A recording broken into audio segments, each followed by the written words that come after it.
अच्छा, system disconnect हो गया था लाइट के जाने की वजह से। कंटिन्यू करते हैं हम। डिस्कस कर रहे थे कि ये नॉन फंक्शनल रिक्वायरमेंट की डिफरेंट क्लासिफिकेशन है। ब्रॉडली 3 क्लासिफिकेशन है। प्रोसेस की कुछ नॉन फंक्शनल रिक्वायरमेंट होती हैं, कुछ प्रोडक्ट की होती हैं जो आप बनाने जा रहे होते हो, कुछ एक्सटर्नल सिस्टम की होती हैं। सिस्टम से बाहर जो होता है उन चीज़ों से रिक्वायरमेंट्स आती हैं। उनमें कौन कौन सी कैटेगरीज लाई करती हैं आप देख लेते हो कि कौन सी रिक्वायरमेंट किस कैटेगरी में लाई करेगी। उसके बाद हमारे पास हम कुछ एग्जांपल्स देख लेते हैं। एग्जांपल इन तीनों कैटेगरी जो कैटेगरीज में आती हैं, आपको देखने से पता चल जाएगा कि ये कौन सी कैटेगरी में। The system service X shall have an availability of 999 by 100, 1000 और 99%। मतलब अगर आपने 1000 टाइम सिस्टम को यूज किया है तो उसमें 999 टाइम्स जो सिस्टम है वो अवेलेबल होना चाहिए। एक दफा ऐसा हो जाना, 1000 दफा आपने यूज किया है तो उसमें से 999 दफा जो सिस्टम है वो अवेलेबल होना चाहिए। एक दफा हो सकता है कि वो सिस्टम कहीं मसला हो जाए तो वो अवेलेबल ना रहे, वो सर्विस आपको ना दे रहा हो, तो वो इसको कहते हैं कि 99% अवेलेबिलिटी है सिस्टम की। अच्छा, एक और बात, अगर मैं आपसे कहती हूँ, आपने अपने फाइनल ईयर प्रोजेक्ट में कहते हो हमने किया है, अ, हमारा सिस्टम जो है वो 100%, समटाइम स्टूडेंट ने लिखा होता है 100% यूजिबिलिटी है, अवेलेबिलिटी है, 100% हमारे सिस्टम की परफॉर्मेंस है। तो इस चीज को आपने कैसे मेजर किया है? सबसे पहले ये किया जाता है कि किस तरह से आपने मेजर किया है इस चीज को। उसके बाद आपने मेजर किस तरह से उन विदाउट एनी फार्मूला आप उसे मेजर कर रहे हो, आपने उसको इम्प्लीमेंट। यहाँ पे अगर बात हो रही है तो कि आप 1000 दफा चला के देखो, उसमें से 999 दफा अगर आपका सिस्टम ठीक चला है एक दफा, तो फिर आप कह रहे हो 99% हमारी जो है 99% हमारा सिस्टम जो है वो अवेलेबल रहता है।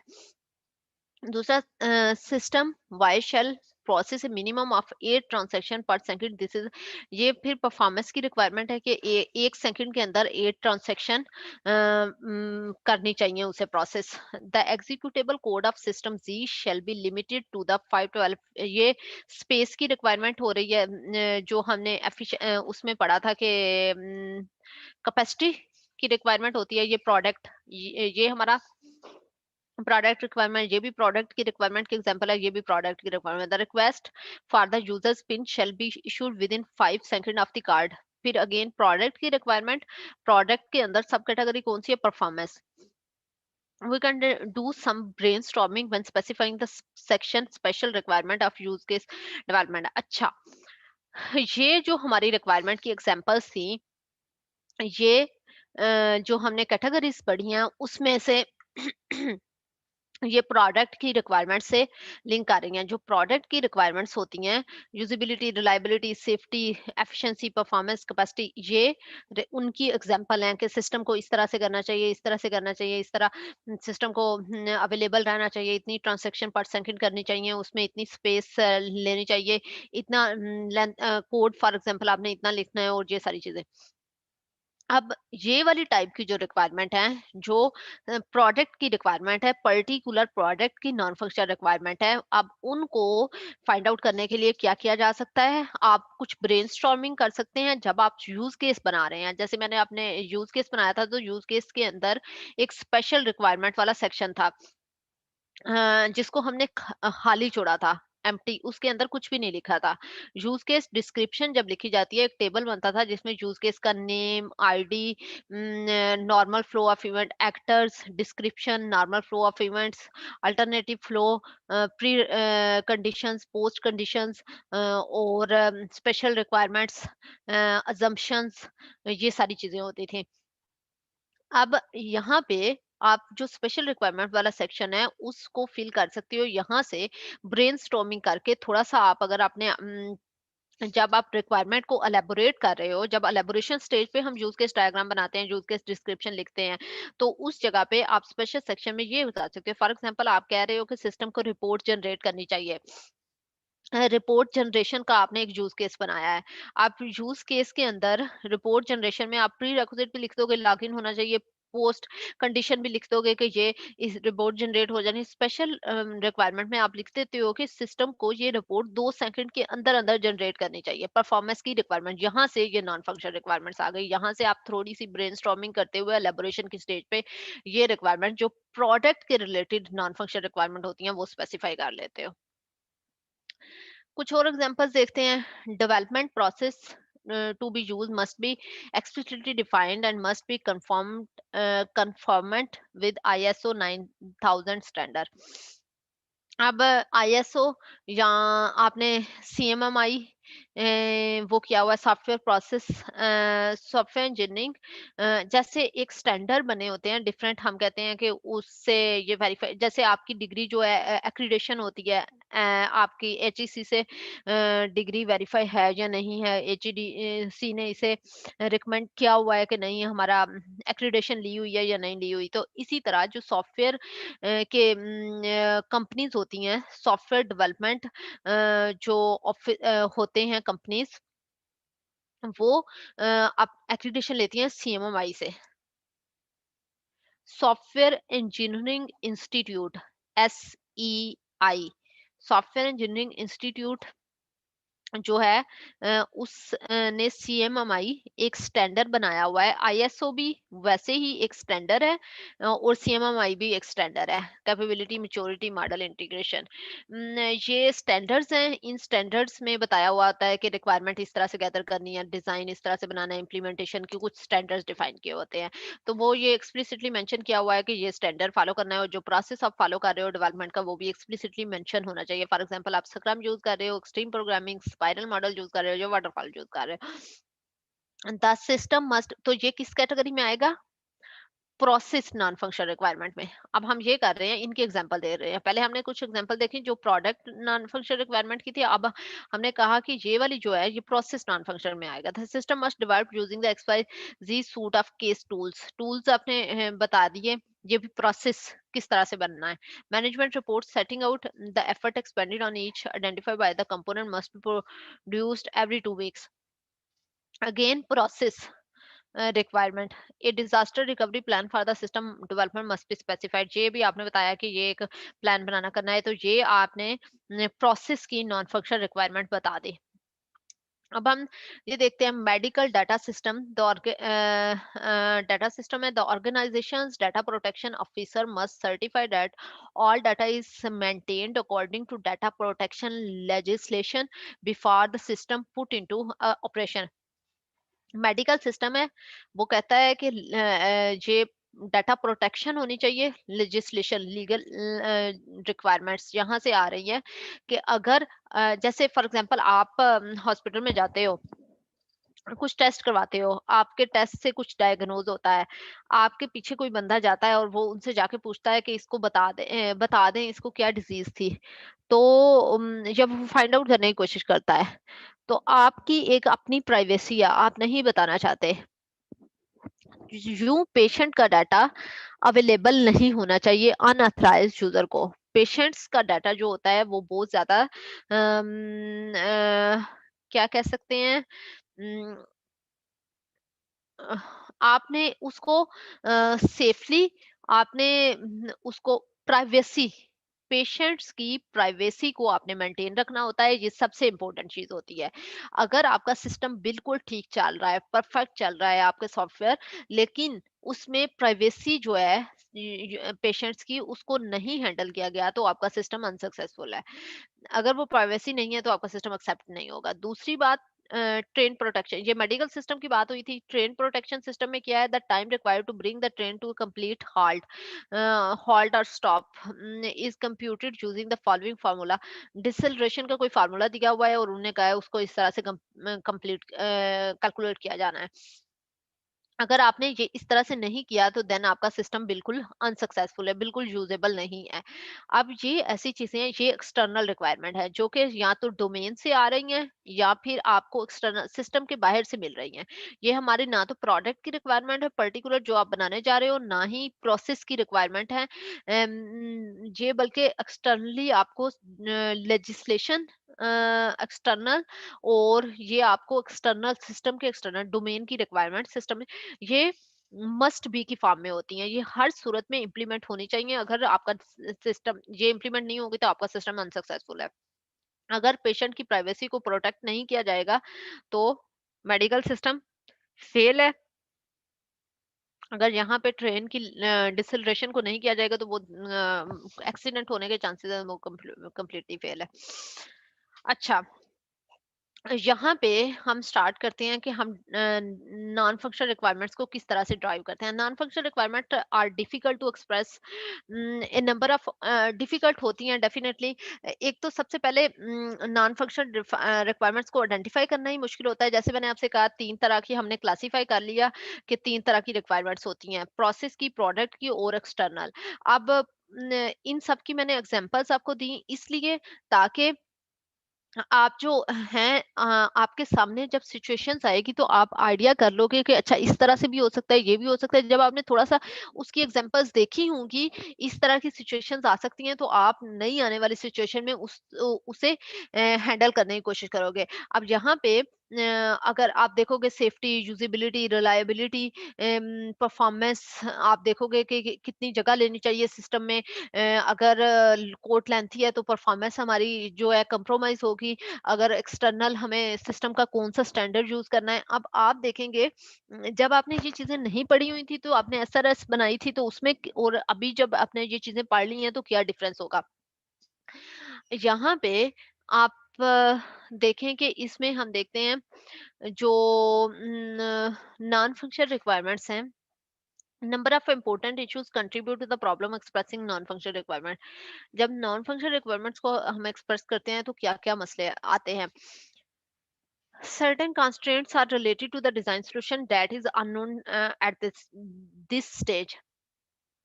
जब रिक्वायरमेंट्स हम स्पेसिफाई कर रहे हैं, हम रिक्वायरमेंट इंजीनियरिंग की स्टेज पे हैं, रिक्वायरमेंट स्पेसिफाई कर रहे हैं और राइट डाउन कर रहे हैं, तो इस स्टेज पे जब हमने नॉन फंक्शनल रिक्वायरमेंट लिखनी है तो कुछ ऐसी चीजें हैं जो हमें, कुछ ऐसे कंस्ट्रेंट हैं जो कि जब डिजाइन स्टेज पे जाएंगे देन हमें पता चलेंगे, हमें पता ही नहीं है इस स्टेज पे।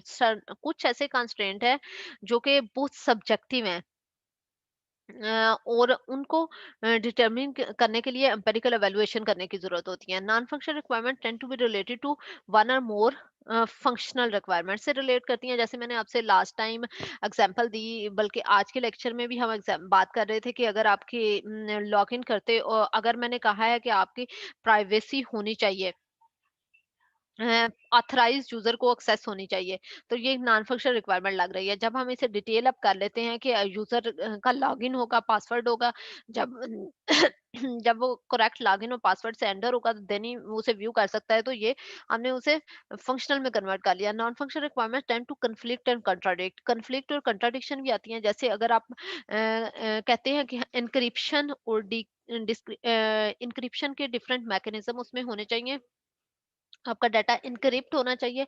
अगर आप इनक्रिप्शन की डिफरेंट टेक्निक यूज करते हो, डिफरेंट एल्गोरिदम यूज किए हैं जिसकी वजह से आपके बहुत ज्यादा स्पेस कंज्यूम हो रही है, अब वो स्पेस कंज्यूम होने की वजह से आप क्या करते हो, परफॉर्मेंस आपकी कंप्रोमाइज हो जाती है, तो इसमें कन्फ्लिक्ट आ जाता है। There are no universal rules and guidelines for determining when non functional requirements are optimally met. हमें कोई ये नहीं होता कि ये ऑप्टिमली मेट हो चुकी है हमारे पास। जैसे टेस्ट करने के पर्सपेक्टिव से हम इसको सोचे, जैसे एक फंक्शनैलिटी है उसको तो टेस्ट करने के लिए हमने टेस्ट करके देख लिया कि ये चीज इम्प्लीमेंट हो चुकी है या नहीं हो चुकी, लेकिन नॉन फंक्शनल रिक्वायरमेंट में हमें इस तरह की चीजें, इस तरह के प्रॉब्लम्स आते हैं। अब हम इस तरह के प्रॉब्लम्स को हैंडल करेंगे कि कैसे हैंडल किया जा सकता है। जैसे मैं अगर इसमें कहती हूँ, अगर नॉन फंक्शनल रिक्वायरमेंट को हम क्वांटिफाई कर लेंगे तो हम उसे टेस्ट कर सकेंगे। अगर इस में बात कहते हैं तो हम कहते हैं कि हम इनको देख लेंगे कि कौन सी दोनों कन्फ्लिक्टेड जो रिक्वायरमेंट होंगी उनमें से हमारे गोल के ज्यादा जो करीब होगी, जो हमारे गोल को सपोर्ट कर रही होगी, हम उसको अटेन करने की कोशिश करेंगे, दूसरी को कंप्रोमाइज कर देंगे। इस तरह से हम इनको सॉल्व करने की कोशिश कर रहे हैं। अभी हम ये बात कर रहे हैं कि नॉन फंक्शनल रिक्वायरमेंट जो होती हैं वो एक्सप्रेस करने में इश्यूज आते हैं। इश्यूज किन रीजन की वजह से आते हैं कि हमें इस स्टेज पे नंबर वन हमें स्टेज पे इतना क्लैरिटी नहीं होती, कुछ ऐसे कंस्ट्रेंट्स होते हैं जो लेटर स्टेज पे आते हैं, तो स्पेसिफिकेशन स्टेज पे हमें पता नहीं होती। दूसरी के कुछ ऐसी रिक्वायरमेंट कंस्ट्रेंट्स होते हैं जिनको सब्जेक्टिव होते हैं, हम डिटेल एम्पेरिकल एवेल्युएशन करके उनको फाइंड आउट किया जा सकता है। कुछ नॉन फंक्शनल रिक्वायरमेंट जो होती हैं वो मल्टीपल फंक्शनल रिक्वायरमेंट्स बन जाती है। कुछ नॉन फंक्शनल रिक्वायरमेंट जो होती है वो कंट्राडिक्ट या कन्फ्लिक्ट करती हैं एक दूसरे के साथ, और कुछ नॉन फंक्शनल रिक्वायरमेंट्स ऐसी होती हैं अब रिक्वायरमेंट्स मीट हुई हैं या नहीं हुई, हमें कैसे पता चलेगा? अब हम इन चीजों को, इश्यूज को देखते हैं कि कैसे हम हैंडल कर सकते हैं। स्टेक होल्डर्स के कंसर्न्स होते हैं कुछ। Stakeholders normally have a number of concerns. Concerns जो उसके होते हैं वो नॉन फंक्शनल होते हैं। Example includes critical business objectives, essential system requirement, for example, security, safety, performance, functionality, and maintainability. Vaguely defined user concern may be related to non-functional requirements. Stakeholders के कुछ concerns होते हैं, अभी के लिए ये समझे। स्टेक होल्डर्स के कुछ कंसर्न्स होते हैं। स्टेक होल्डर्स कौन से होते हैं, आपको ये आइडिया होगा। स्टेक होल्डर के कुछ कंसर्न होते हैं और वो कंसर्न जो होते हैं वो नॉन फंक्शनल होते हैं। कौन सी, कुछ एग्जांपल्स दी हुई हैं। जब एक कंसर्न को वेगली डिफाइन किया हुआ है तो वो नॉन फंक्शनल रिक्वायरमेंट। अच्छा, इसमें एग्जांपल आपकी आ सकती है, समटाइम्स वो नॉन फंक्शनल रिक्वायरमेंट नहीं भी होती, आप नॉन फंक्शनल को फंक्शनल भी बना लेते हो। vaguely defined user concerns may be related to non-functional। vaguely defined, आपने उसे, मैंने कह दिया है एग्जाम्पल अगेन एंड अगेन, मैंने कहा कि यूजर जो आपका यूजर है वो सिस्टम से कैसे ले सकता है डाटा, जो पेशेंट का, फॉर एग्जांपल पेशेंट की बात करते हैं। पेशेंट का जो सिस्टम रिकॉर्ड है उसकी प्राइवेसी को मेंटेन करने के लिए आप कहते हैं कि कोई अनऑथराइज्ड यूजर एक्सेस नहीं कर सके, तो ये एक नॉन फंक्शनल रिक्वायरमेंट लग रही है। ये एक वेग स्टेटमेंट है। फिर हम कहते हैं कि एक यूजर लॉगिन पासवर्ड होना चाहिए जिसकी वजह से जिसके पास ऑथेंटिकेटेड यूजर पासवर्ड और आईडी होगा वही इसको एक्सेस कर सकता है डाटा को, तो वो आपकी फंक्शनल रिक्वायरमेंट बन गई है। जब वेग होगी तो वो नॉन फंक्शनल रिक्वायरमेंट्स होगी। अच्छा, अब हम बात करते हैं कि यूजर की नीड्स, कंसर्न्स और नॉन फंक्शनल रिक्वायरमेंट्स के अंदर क्या रिलेशनशिप एग्जिस्ट करता है। यहाँ पे देखें, यूजर यूजर की नीड्स क्या होती हैं। कुछ फंक्शंस होते हैं, फंक्शंस, परफॉर्मेंस और चेंज। यूजर की नीड्स, एक यूजर की नीड क्या है, फंक्शन, परफॉर्मेंस और चेंज। अब फंक्शन की, यूजर की नीड जो है उसमें यूजर के कंसर्न क्या बनेंगे। फंक्शन क्या है, इजी टू यूज होना चाहिए, अनऑथराइज्ड एक्सेस नहीं होनी चाहिए, लाइकलीहुड ऑफ फेलियर, फेलियर जो है वो नहीं होना चाहिए, यूजर का कंसर्न बन गया।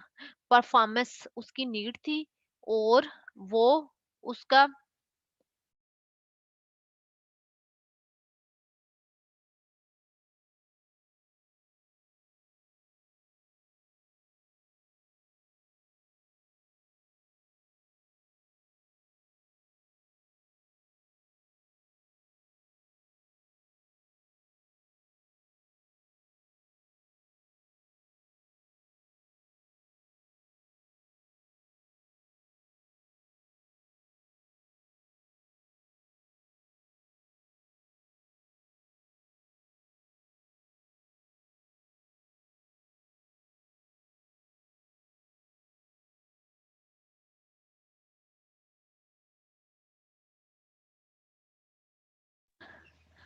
अच्छा, अगर हम यूज़र की फंक्शंस की बात करते हैं, यूज़र की जो नीड्स हैं उसमें ease of use, easy to use, unauthorized access और लाइक्लीहुड ऑफ फेलियर, ये उसके कंसर्न्स होते हैं। अगर परफॉर्मेंस की बात करते हैं तो resource utilization, minimum resource utilization में उसका काम हो जाए, परफॉर्मेंस वेरिफिकेशन हो, और easy ease of interfacing.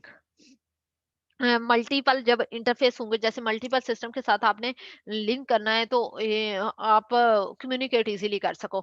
Change की बात अगर हम करते हैं, चेंज यूजर की नीड है तो उसमें यूजर का कंसर्न क्या होगा, इजी टू रिपेयर हो सिस्टम। अगर कोई मसला आ जाता है तो उसे रिपेयर करना, कोई प्रॉब्लम आती है तो रिपेयर इजी हो जाए। अगर कोई नई चीज ऐड करनी है तो इजीली अपडेट हो जाए।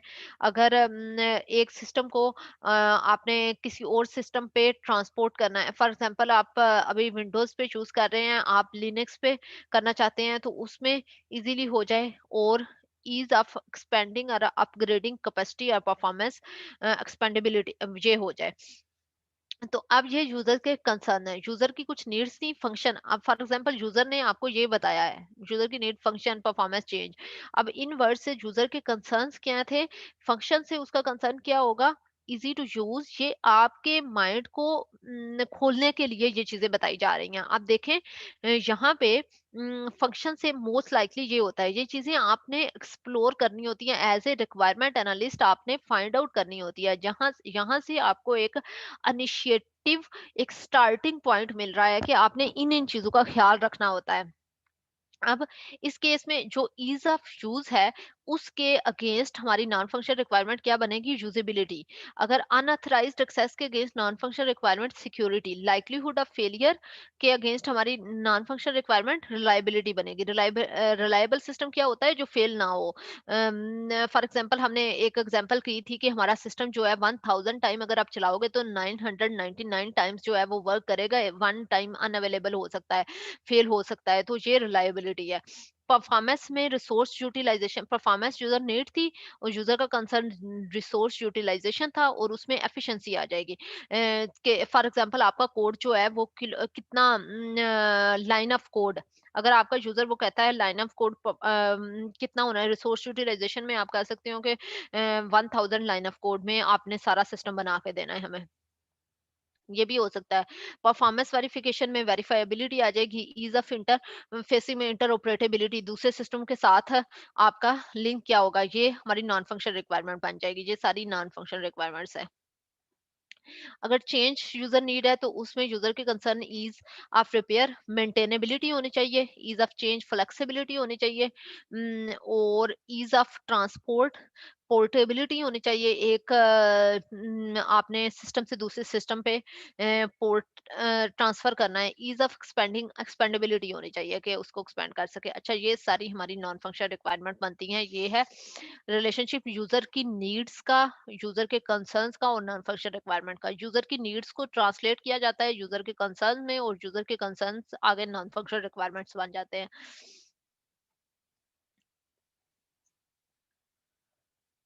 कंसर्न क्या होता है, way of expressing critical holistic requirement. Concerns may be broken down into sub concerns and finally into specific questions. Questions act as a checklist to ensure that specific requirements do not conflict with the global priorities. अच्छा, holistic requirements, user का concern जो होता है, user का concern होगा। For example, user चाह रहा है परफॉर्मेंस।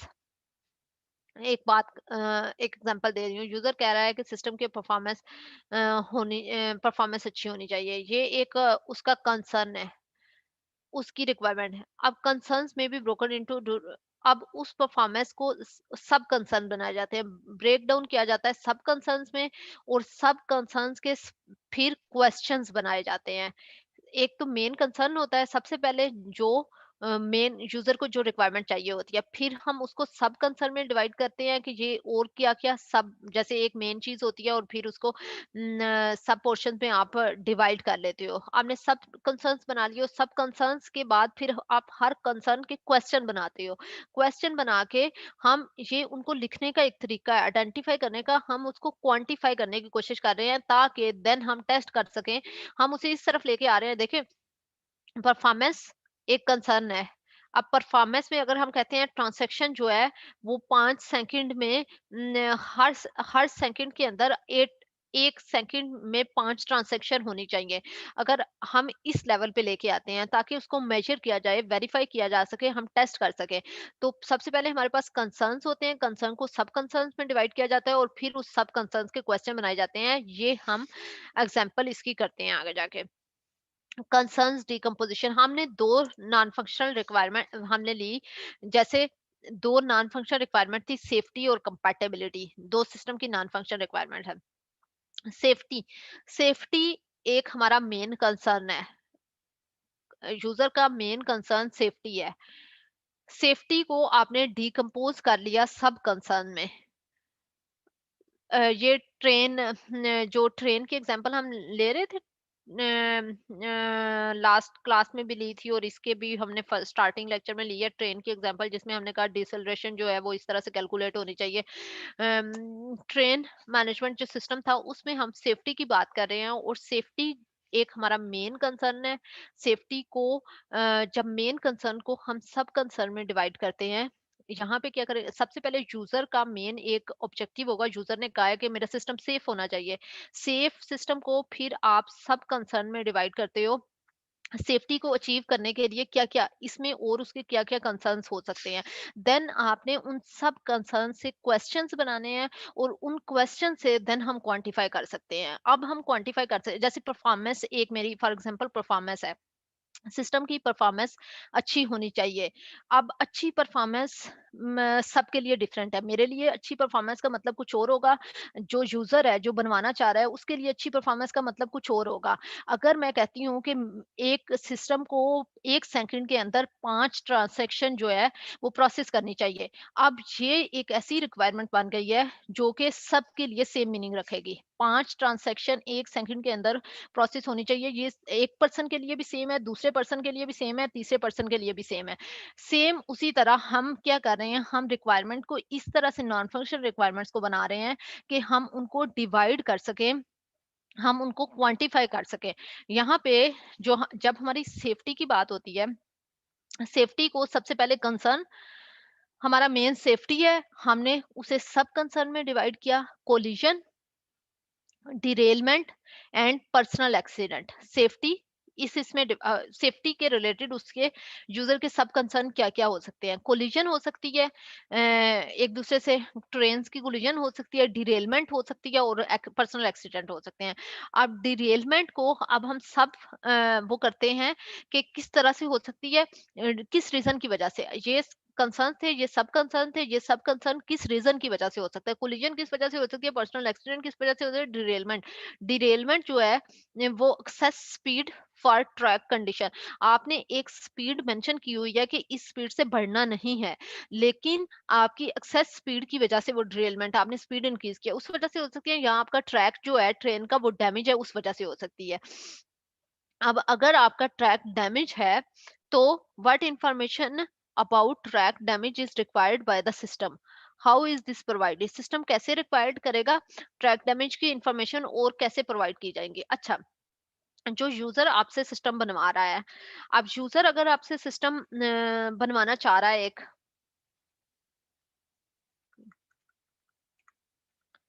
सॉरी ये बहुत आगे चला गया, यहाँ पे थे हम। यूजर आपसे एक सिस्टम बनवा रहा है, अब मैंने यहाँ पे क्या किया, यूजर आपसे सिस्टम बनवा रहा है, अगर आप फंक्शनैलिटी पूरी करना आपकी रिस्पॉन्सिबिलिटी है, तो फंक्शनैलिटी उसे वो सारी चीजें तो वैसे भी पूरी हो रही होंगी, या तो आपका सिस्टम क्या उसे सिक्योरिटी कुछ अच्छे तरीके से कुछ मैनेज कर रहा हो, कुछ एक्स्ट्रा उसे दे रहा हो। फॉर एग्जांपल आपका सिस्टम ज्यादा सिक्योर है, वैसे जो था वो उसे सिक्योरिटी नहीं मिल रही थी, सेफ सेफ नहीं था सिस्टम, कंपेटेबल नहीं था, तो कुछ आप जो उसको मसले आ रहे थे, जो उसके प्रॉब्लम्स थे, जो उसके डिरेलमेंट, क्लोजन, पर्सनल एक्सीडेंट, जो प्रॉब्लम्स आ रहे थे, आप उनको सॉल्व करोगे, तो देन वो आपका सिस्टम ज्यादा एक्सेप्टेबल होगा। या इन केस मल्टीपल सिस्टम चल रहे हैं, आपके कंपिटिटर्स हैं, आपने मार्केट में सरवाइव करना है, तो आप ऐसा प्रोडक्ट लॉन्च करोगे जो कि आपके कंपिटिटर की जो प्रोडक्ट्स हैं उनमें वो चीज हैंडल नहीं की जा रही। फॉर एग्जांपल डिरेलमेंट के रिलेटेड जो चीजें थी वो आपकी जो कंपिटिटर की प्रोडक्ट है वो हैंडल नहीं कर रही, आपने इसको हैंडल किया है। आप कुछ एक्स्ट्रा चीजें दोगे, कुछ इस तरह की चीजें, तो देन ही आपका क्लाइंट जो है सेटिस्फाई होगा। अब यहाँ पे आपने ये कैसे फाइंड आउट करना है कि ये आपने एज ए रिक्वायरमेंट आप ये फाइंड आउट, रिक्वायरमेंट एनालिस्ट ये चीजें फाइंड आउट कर रहे होते हैं। तो अगर हम ट्रैक स्पीड की बात करते हैं, तो system must be able to detect and avoid excess speed. System एक ऐसा होना चाहिए, आप जो सिस्टम बना रहे हो वो देखे कि ट्रैक जब भी ट्रेन की स्पीड ज्यादा हो तो वो डिटेक्ट कर ले, और वो अवॉइड कर सके, उसको रोक सके किसी तरह से। कोई ऐसा मैकेनिज्म इसमें इंप्लीमेंट होना चाहिए।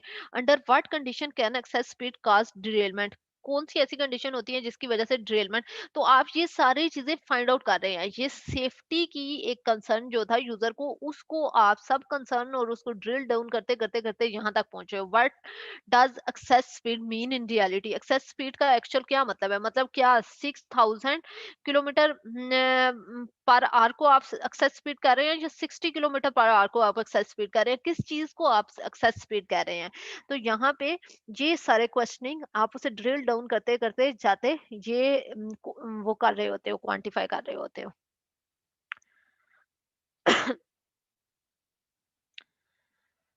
अच्छा, ये हमने बात कर ली कि नॉन फंक्शन रिक्वायरमेंट में एक क्या है कि हम कंसर्न्स होते हैं यूजर के, और यूजर के कंसर्न को हम सब कंसर्न में डिवाइड करते हैं, और फिर हम क्वेश्चन बना लेते हैं कि लास्ट पे जाके हम क्वेश्चन बना लेते हैं। जैसे आपने सेफ्टी से क्वेश्चन क्या आपने कर ले, किस कंडीशंस में derailment, excess speed can cause derailment, कौन सी कंडीशन में, और एक्सेस स्पीड कौन सी है, और कौन सी इंफॉर्मेशन ट्रैक डैमेज के बारे में आपको चाहिए, और ये इंफॉर्मेशन कैसे प्रोवाइडेड की जाएगी।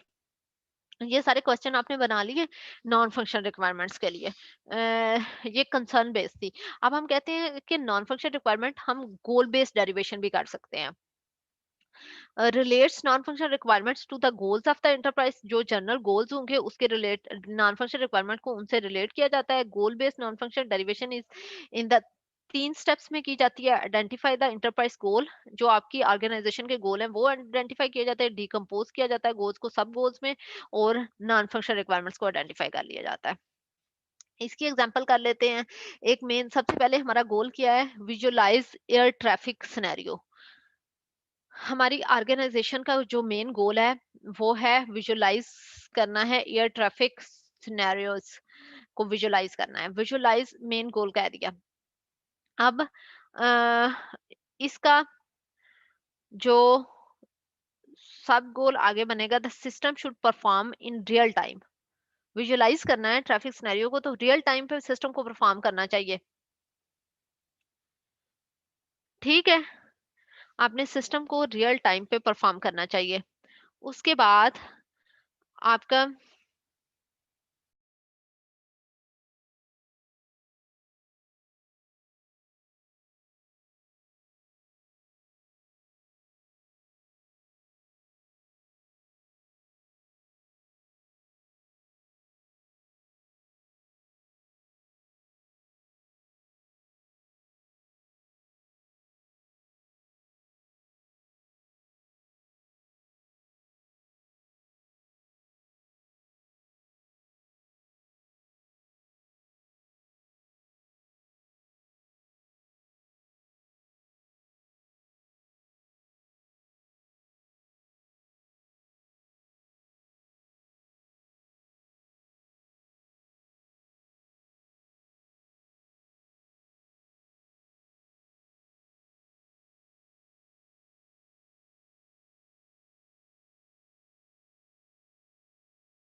अच्छा, हम क्या करते हैं, विजुअलाइज एयर ट्रैफिक सिनेरियो हमारा मेन गोल है।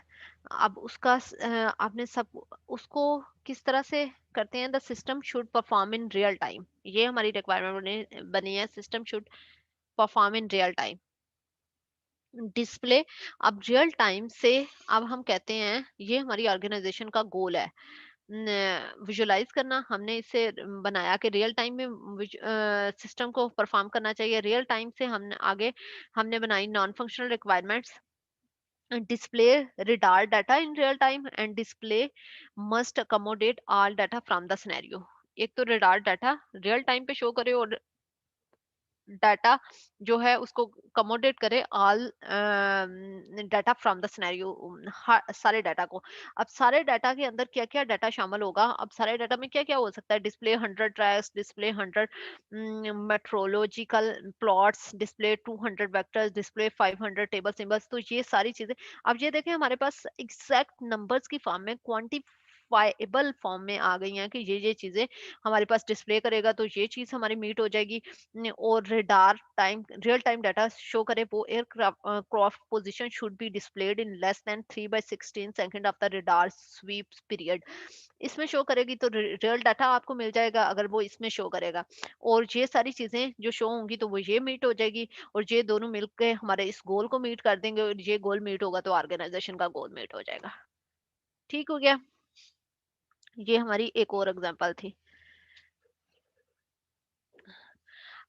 अ, हम रिक्वायरमेंट्स को टेस्टेबल बना रहे हैं।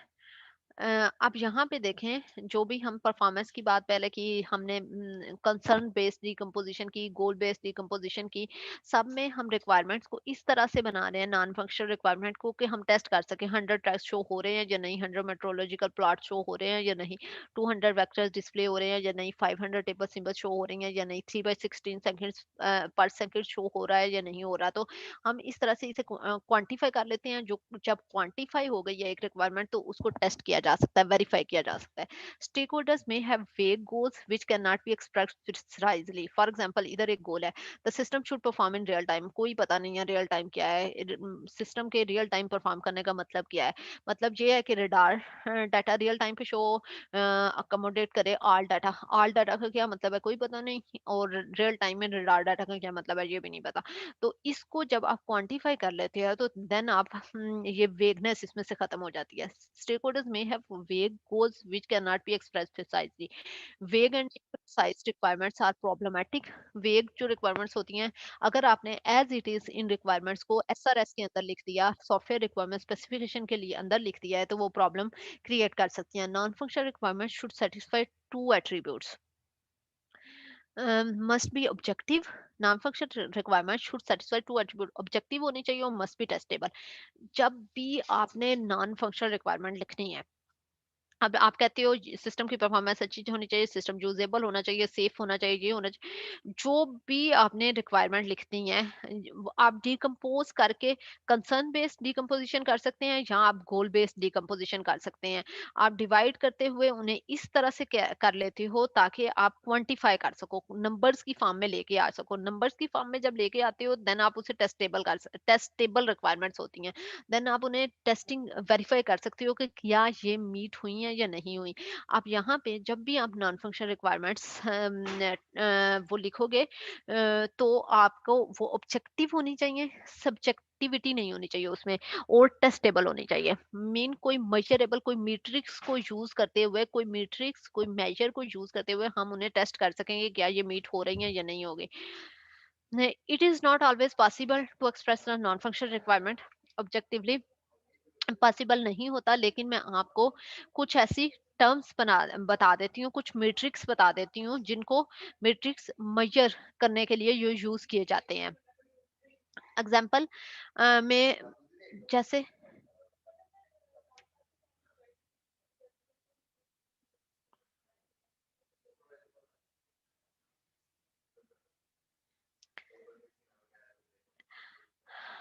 अब यहाँ पे अगर हम परफॉर्मेंस की बात करते हैं, तो परफॉर्मेंस को मेजर करने के लिए क्या यूज किया जा सकता है, प्रोसेस ट्रांजैक्शन पर सेकंड। मतलब जैसे मैंने आपसे कहा था कि 8 ट्रांजैक्शन 1 सेकंड के अंदर प्रोसेस होनी चाहिए, तो प्रोसेस ट्रांजैक्शन पर सेकंड की फॉर्म में आप मेजर कर सकते हो जितनी भी आपने वो की हुई हैं।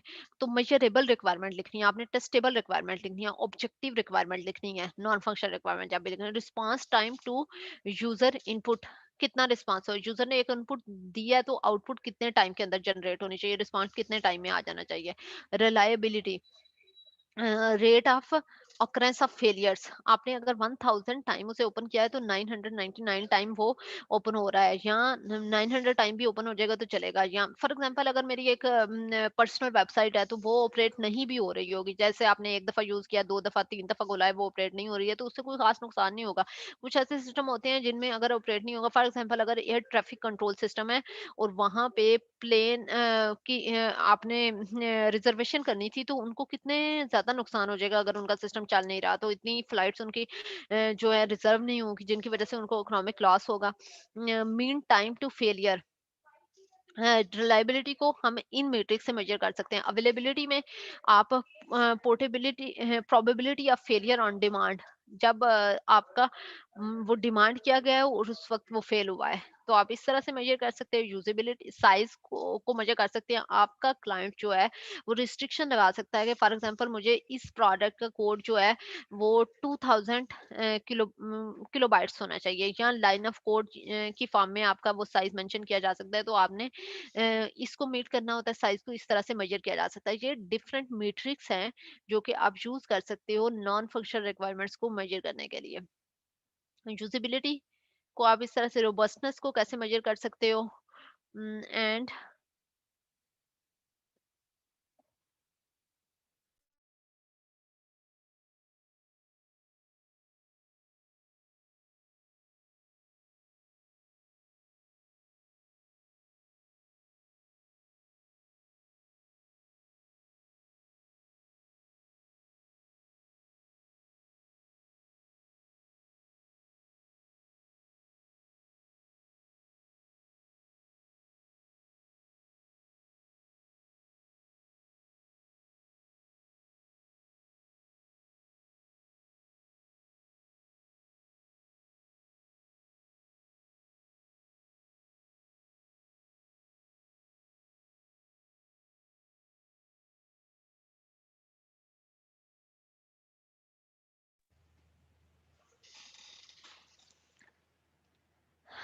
अच्छा, आपने रोबस्टनेस, पोर्टेबिलिटी, ये आपने मैट्रिक्स डिफरेंट यूज कर लिए।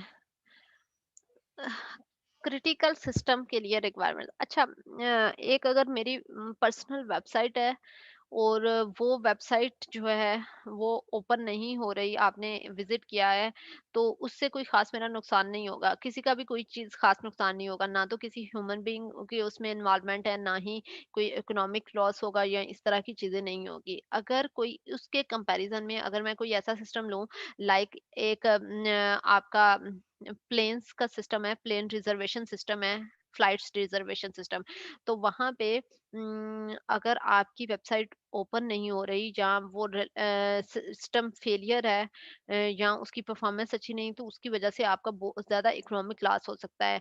या कोई ऐसे सिस्टम है जहाँ पे मेडिकल सिस्टम्स के अंदर कुछ सॉफ्टवेयर यूज हुए हुए हैं, उन सॉफ्टवेयर के फेलियर की वजह से अगर ह्यूमन लाइफ को नुकसान पहुंच जाता है, तो उसकी वजह से बहुत ज्यादा, एक ह्यूमन अगर लाइफ इन्वॉल्व होती है तो वो सिस्टम में बहुत ज्यादा नुकसान होता है। तो हमें अगर सिंपल वेबसाइट है तो उसमें कोई खास हम केयर नहीं करते इसकी नॉन फंक्शनल रिक्वायरमेंट मीट हो रही है या नहीं हो रही। लेकिन कुछ ऐसे हमें पर्टिकुलर सिनेरियो में देखना पड़ता है कि कुछ ऐसे सिस्टम्स होते हैं जो क्रिटिकल सिस्टम्स होते हैं। क्रिटिकल सिस्टम कौन से होते हैं? whose failures causes significant economic, physical or human damage to organization। आपका इकोनॉमिक, फिजिकल या ह्यूमन डैमेज हो जाए तो उसको क्रिटिकल हम सिस्टम कहते हैं।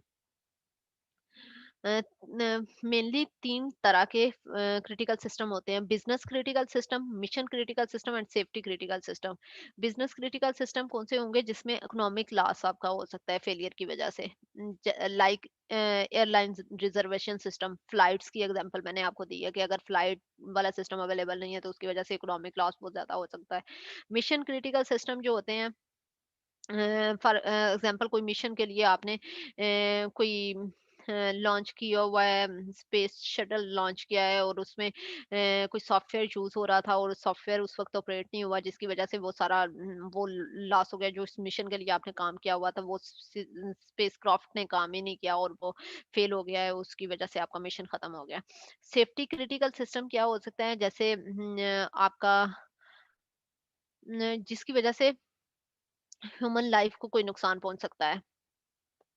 जैसे आप रेडिएशंस, डिफरेंट तरह की थेरापीज कोई वो कर रहे होते हैं, उसमें अगर कुछ रेडिएशंस सॉफ्टवेयर से की सॉफ्टवेयर से एमिट हो रही हैं, और आप सॉफ्टवेयर को कुछ इस तरह से सेट करती हो कि जिसमें थोड़ा बहुत चेंज होने की वजह से बहुत ज़्यादा नुकसान हो जाए, वो रेडिएशन बहुत ज़्यादा एमिट हो जाए, जिसकी वजह से खुदा ना खास्ता अगर ह्यूमन की डेथ हो जाती है, पेशेंट की डेथ हो जाती है, तो वो सारा नुकसान इसमें शामिल होता है। सेफ्टी क्रिटिकल सिस्टम वो होते हैं।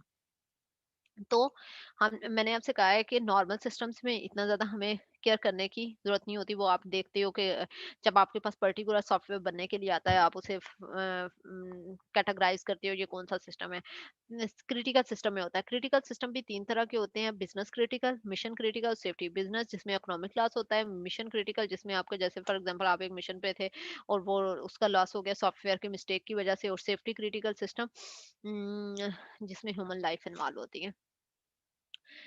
Non functional requirements critical system के लिए, failure of a critical system में results from a failure of to meet a functional requirement, but more often it results from a failure of system to satisfy some non-functional constraints on its operation। जो system का failure होता है वो functional requirement के ना meet होने से तो होता है, लेकिन मोस्टली जो फेलियर होते हैं वो नॉन फंक्शनल रिक्वायरमेंट के मीट ना होने से होता है। फॉर एग्जांपल आपने एक एक फ्लाई मिशन पे स्पेसक्राफ्ट गया हुआ है और आपने वो रिजल्ट जनरेट करना था। आपने कोई इनपुट दिया, आपको शो रिजल्ट शो होना चाहिए था विद इन 1 सेकेंड। आपका 20 सेकंड गुजर गए, आपका रिजल्ट ही नहीं आया, और उसकी डायरेक्शन को आपने चेंज करना था, आपने डायरेक्शन चेंज नहीं किया, आपका सिस्टम क्रैश हो गया। तो यहाँ पे नॉन फंक्शनल, मोस्टली ये जो सारे डिजास्टर्स होते हैं ये नॉन फंक्शनल रिक्वायरमेंट्स, जो उनके ऑपरेशंस पे, जो फंक्शनल रिक्वायरमेंट्स पे, जो सिस्टम पे कंस्ट्रेंट्स होते हैं, उनकी वजह से, उनके मीट ना होने की वजह से डिजास्टर्स होते हैं। मेनली नॉन फंक्शनल रिक्वायरमेंट और कंस्ट्रेंट्स जो हैं जो क्रिटिकल सिस्टम में होते हैं वो रिलायबिलिटी के रिलेटेड होते हैं, performance, security, usability and safety. Reliability कि आपका सिस्टम जो है वो अवेलेबल वो नहीं है, जब आपने उसे एक्सेस किया अवेलेबल नहीं है। परफॉर्मेंस, आपका सिस्टम जो है रिक्वायर्ड टाइम में परफॉर्म नहीं कर रहा। सिक्योरिटी, अनऑथराइज्ड एक्सेस हो रही है। यूजिबिलिटी, जिस तरह से उसे परसीव किया गया है सिस्टम ने वैसे ऑपरेट नहीं किया। फॉर एग्जांपल आपने एक बटन, रेड बटन रखा हुआ था जो कि इंडिकेट करता है कि जो वाल्व है वो बंद हो गया है। एक सिस्टम के अंदर आपने मिशन क्रिटिकल सिस्टम बनाया है, आपने रेड कलर का बटन शो कर रहा है, इंडिकेट कर रहा है कि आपका वाल्व बंद होने वाला है, close, going to be close, आपका सिस्टम ऑफ होने वाला है। लेकिन अब एक्चुअल में आपने उसे सपोज कर लिया है कि रेड का मतलब है ऑफ हो चुका है। तो ये यूजिबिलिटी, आपने जो उससे परसीव किया उसका वो मीनिंग नहीं था। सेफ्टी के कंसर्न हो सकते हैं क्रिटिकल सिस्टम में। Reliability constraints on the runtime behavior of the system can be concerned under two separate headings। Reliability को हम डिवाइड कर सकते हैं अवेलेबिलिटी में और फेलियर रेट में। अवेलेबिलिटी कैसे? Is the system available for the service when requested bye and users. Reliability में अवेलेबिलिटी आती है और फेलियर रेट आता है जब एक एंड यूजर ने उसे रिक्वेस्ट किया है तो वो अवेलेबल है या नहीं। अवेलेबिलिटी का मतलब ये है, और फेलियर रेट का क्या मतलब? How often does the system fail to deliver the service expected by the end users. कितनी दफा फेल हुआ है? जैसे 1000 टाइम एक्सेस किया है अगर सिस्टम को, 1000 टाइम एक्सेस किया गया है और 999 टाइम वो एक्सेस हो गया है और एक दफा फेल हुआ है, तो फेलियर रेट जो होगा वो 1% होगा। सॉरी, 1% नहीं होगा, 0.1% होगा। Reliability requirements can often be expressed quantitatively. अब हमने कहा है कि हमने नॉन फंक्शनल रिक्वायरमेंट्स, रिलायबिलिटी है, नॉन फंक्शनल रिक्वायरमेंट को ऑब्जेक्टिव होनी चाहिए जब उसे लिखा जाए और उनको टेस्ट किया जा सके, टेस्टेबल स्टेटमेंट हो। अब अवेलेबिलिटी में be specified in terms of the time when the system is unavailable of the service. For example 3 minute in 24 hour, 24 घंटे में 3 मिनट के लिए ये अनअवेलेबल रह सकता है सिस्टम। अवेलेबल आपने ये है क्वांटिटेटिव वे में लिखना है ताकि हम उसे टेस्ट कर सकें। लेटर ऑन जब आपने डिलीवर करना है सिस्टम को, तो आप ये कह सको कि हमारा सिस्टम जो है रिक्वायरमेंट को मीट करता है, ये हमने स्टेटमेंट दी थी और ये इसके अकॉर्डिंग अच्छा इसके अंदर किया भी कैसे जाता है, जैसे जब आपकी कुछ अपग्रेडेशन हो रही होती है डिफरेंट सॉफ्टवेयर में, तो मोस्टली वो वीकेंड्स पे की जाती हैं ताकि उस वक्त मिनिमम यूजर जो हैं उसे एक्सेस कर रहे हों, या फिर आपको एक स्पेसिफिक टाइम पीरियड दिया जाता है मोस्टली रात के टाइम पे, जैसे वो आपको टर्निट इन या कुछ भी सॉफ्टवेयर है तो वो आपको मैसेज कर देते हैं एटीएम की अनअवेलेबिलिटी का, आपको मैसेज आता है कि इस टाइम से इस टाइम तक ये अनअवेलेबल रहेगा, क्योंकि वो अपग्रेड कर रहे होते हैं उसको सिस्टम, ताकि ये आपकी रिलायबिलिटी जो है कंप्रोमाइज ना हो। The acceptable failure rate may be specified in terms of the rate of occurrence of failures in a given time period और the mean time between the system failures. ये measures हैं, ये कुछ matrix हैं जिनके through हम इन्हें major कर सकते हैं इनको। अब परफॉर्मेंस की बात करते हैं। Performance constraints the speed of operations of A system. Performance requirements में रिस्पांस रिक्वायरमेंट, थ्रूपुट रिक्वायरमेंट्स और टाइमिंग रिक्वायरमेंट आती हैं। Response requirement specify the acceptable response of the system to end user input। And user ने एक input दी है तो उसमें कितने टाइम बाद उसे रिस्पॉन्ड मिला है। अगर 2 सेकंड के अंदर, फॉर एग्जांपल आपने कह दिया है कि 2 सेकंड के अंदर रिस्पॉन्ड मिलना चाहिए, 1 सेकंड के अंदर मिलना चाहिए, 10 सेकंड के अंदर मिलना चाहिए, तो आपको एक्सप्लिसिटली ये चीज मेंशन करनी चाहिए।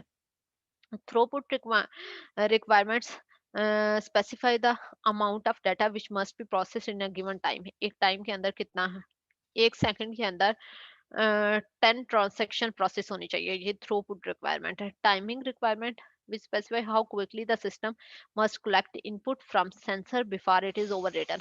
फॉर एग्जांपल अगर पोलिंग हो रही है, रीडिंग हो रही है, जैसे आपकी इधर वो हो रही होती है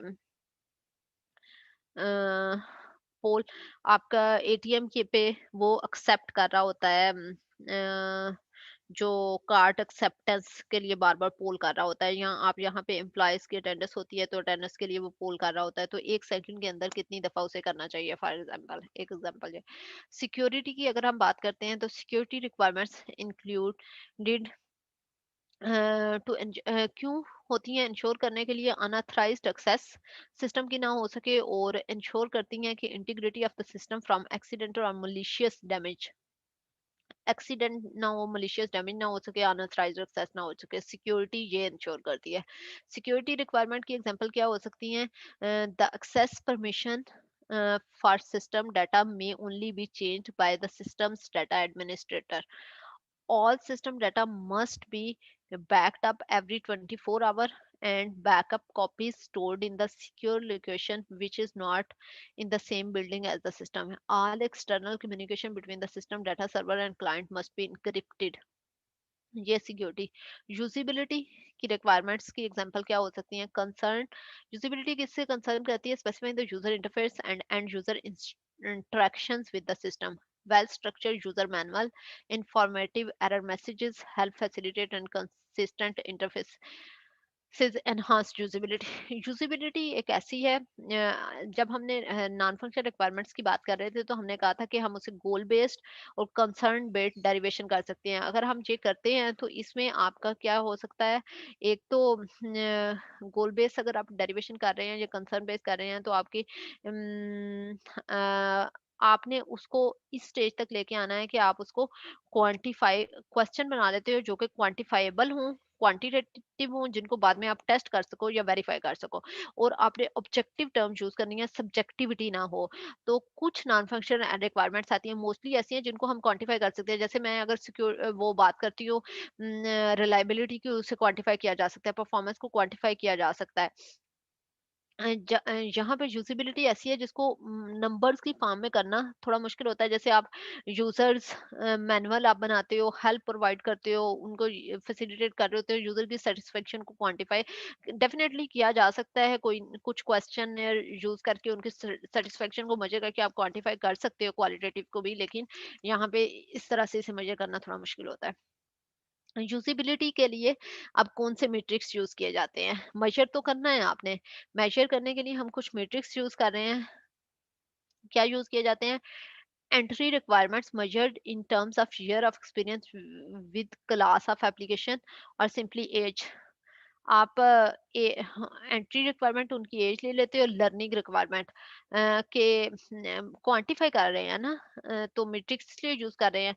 अब आपने उनकी लर्निंग रिक्वायरमेंट्स देख लिया कि आपके सिस्टम को उन्होंने कितने टाइम लिया लर्न करने में। एक नई डिवाइस, नई नया इंटरफेस आता है, अगर उसको आप कितना टाइम लेते हो। अगर मैंने दो लोगों ने ऐप बनाई है, अब एक पर्सन जो है उसकी ऐप को लोगों ने विद इन 5 सेकंड लर्न कर लिया है कैसे यूज करना है, और एक और ऐप दूसरे पर्सन ने बनाई थी, पर्सन बी की ऐप को वो इतनी कम्प्लेक्स थी कि उसे लर्न करने में ही उनके 15 मिनट्स लग गए हैं कि कौन सी चीज किस पर्पस को के लिए यूज हो रही है, क्या शो कर रही है।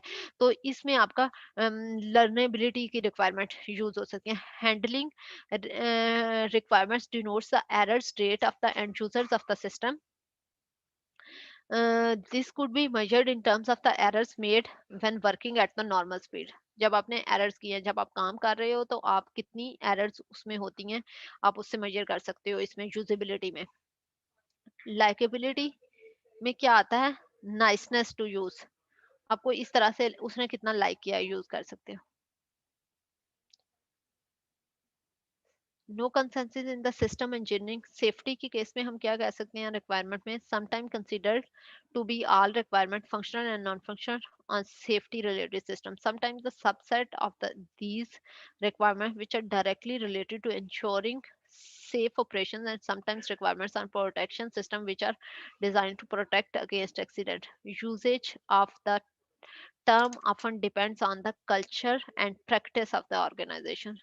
सेफ्टी की, जैसे आपका पेशेंट वाला सिस्टम था, तो पेशेंट का डाटा अगर आप एक हॉस्पिटल में जाते हो और हॉस्पिटल में आप अपना हॉस्पिटल में आपने कोई टेस्ट करवाए हैं और आप अपना डाटा किसी दूसरे को तो नहीं दिखाना चाहोगे, आप अपना सेफ रखना चाहते हो डाटा।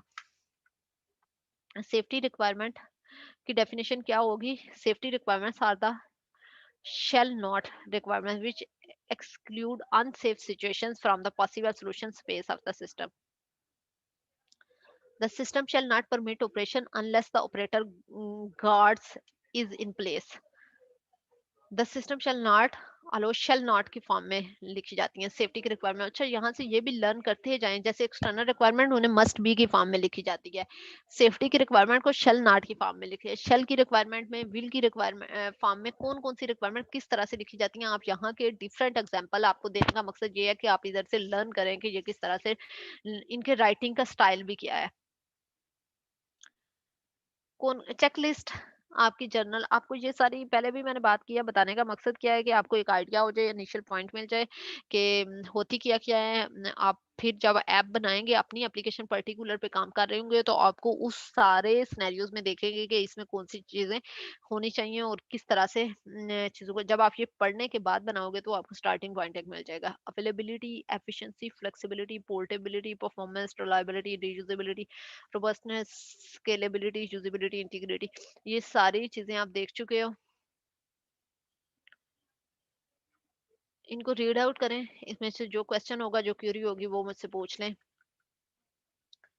अगर कोई चीज नहीं समझ आती तो वो आप मेरे से पूछ सकते हैं।